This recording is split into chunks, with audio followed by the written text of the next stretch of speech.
Hi and welcome to my YouTube channel. My name is Fumi and I'm Fumi the Dressmaker. If this is your first time here, kindly subscribe, or you can wait till the end of this video to be convinced. Anyway, today's video I'm going to be sharing with you how to draft a basic bodice pattern, and in a sort of part 2 of this tutorial I'm going to show you how to use the same pattern to create a top. I hope you find this video helpful. Please let me know in the comment section if you have any questions or if there's anything that I was not clear about or that I am not clear about in the video. See you at the end of the video.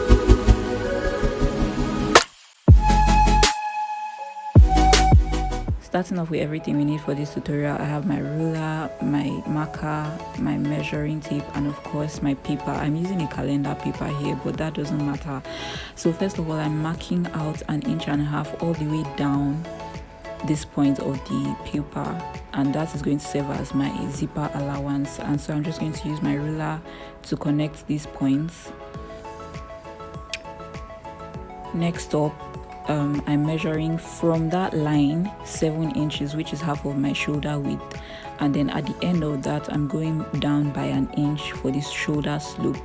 Next up, for the width of the neck, I'm using 4 inches, and I'm just going to mark that and marking 1.5 inches for the depth of the neck. Please note that this is the back of we're cutting the back right now, so the back of the neck is usually is usually higher than the front, and so that's what I'm just using right now. Next up, connecting all these points, drawing this shoulder slope and then the neck, and then also marking that same 7 inches just so I can connect the points later on. And then for my armhole width, I'm using 8 inches and just marking it. It's best you mark these points like at multiple points on your pattern paper so that it's easier and it's straight when you connect them together, as you can see that I'm doing here. So just connecting the armhole together, and on that point right there I'm just going to measure my bust measurement divided by 4, and then I'm adding 1 inch for sewing allowance. Next up, I'm measuring my half length, which is your shoulder to your waist. For me it's 14 inches, and I'm just marking this on different points so that I can have a straight line when I connect these different points together. Yeah, so now my waist measurement divided by 4, and then I'm adding 2 inches this time of sewing allowance, and then 1 inch for sewing allowance and 1 inch for my darts. Next up, the full length of the top, which is exactly the length that I cut out for my paper, so there's no need to actually mark that because it's the exact length. Then my upper hip, that's like the point where the top stops, the circumference of that area divided by 4, and then I added 1 inch for sewing allowance. So now I'm just going to connect all these points using my ruler. If you have a French curve, it's going to come in really handy at this point because nobody's body is this angular, but I don't have a French curve, so I'm just going to freehand this. So next up, I'm going up at the hem of the top by 1 inch, and I just marked that inch. And then the next thing I'm doing is to mark my dart. So 4 inches from that zipper allowance line, and then I go up by 4 inches, and then I went back and I went up by 6 inches and then down by 4 inches, and then I mark that 4 inches again from the zipper allowance just to make sure the line is as straight as can be. And now I have these 3 points. So on the middle line, I'm marking 0.5 inch on both sides of it, and then now I'm connecting the dots for the darts. So that 0.5 inch mark on both sides, I will connect them to the points at the top and at the bottom of the waistline.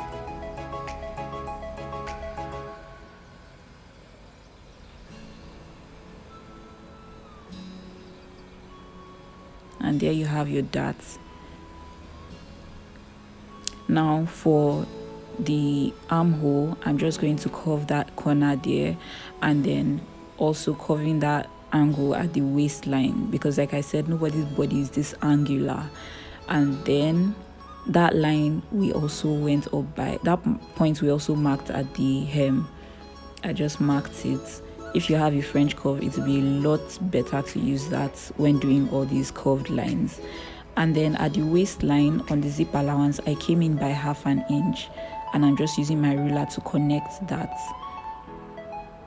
Once again, a curved ruler would be much better to use for this, but if you can use your free hand, that's fine as well. I'm using my free hand. And that's the back of our pattern. So next up, I'm just going to cut it all out. We're basically done with like the hardest part actually, because if you can draft this, then the front piece will be a lot easier.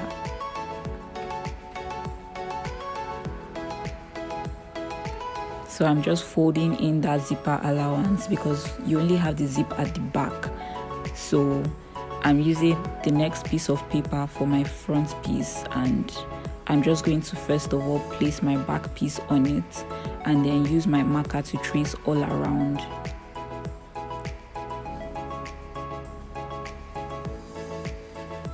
So you just carefully trace exactly what you have on your back pattern onto the paper for the front pattern.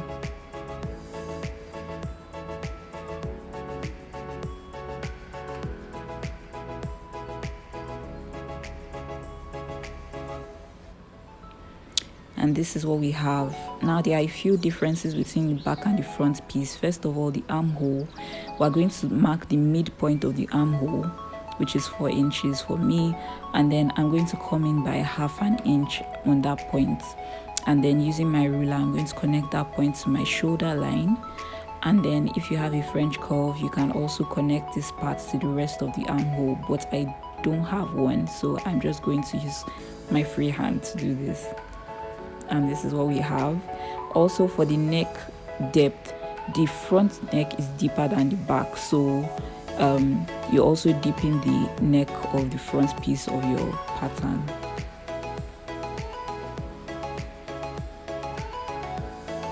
Most of the time I use 4 inches for the depth of my front neck. You can also do different neck designs. If you're going for a V-neck, you just use your ruler to draw your V, and that's it.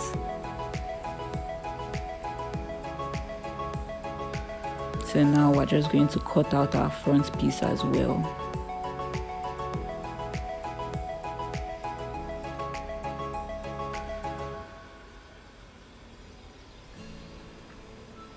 And there you have it, the front and the back pieces of our bodies.